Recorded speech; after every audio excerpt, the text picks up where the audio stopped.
Do I need to have regular MRIs, and do the number of lesions matter? One question I'm always asked about is, should I get an MRI once a year or whenever my neurologist says?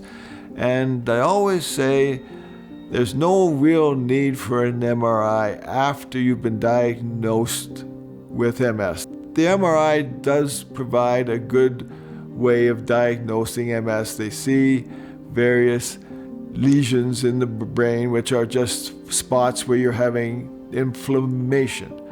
Now, I have to stress this is just one part of the MS disease process, and they know now that progression is not tied to the number of lesions you have. In fact, the people with fewer can progress faster than people with more lesions. So it's not a big deal to know how many lesions you have. To me, neurologists use MRIs and they see the odd new lesion as scare tactics to get you to take a drug.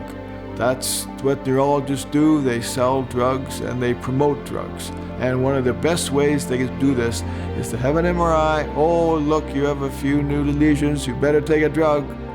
And as I say, there's no good correlation between the number of lesions and MS progression. So there's no need for an MRI.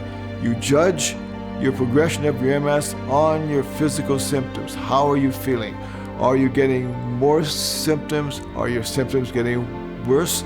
Then you are progressing and you should be doing something. But if they're not, you got no new symptoms, your other symptoms are getting better, that means you do not need to do anything different than you're doing now. Whatever you're doing now is working, and that's what you want. For more free, science-based information on how to control multiple sclerosis, visit mshope.com.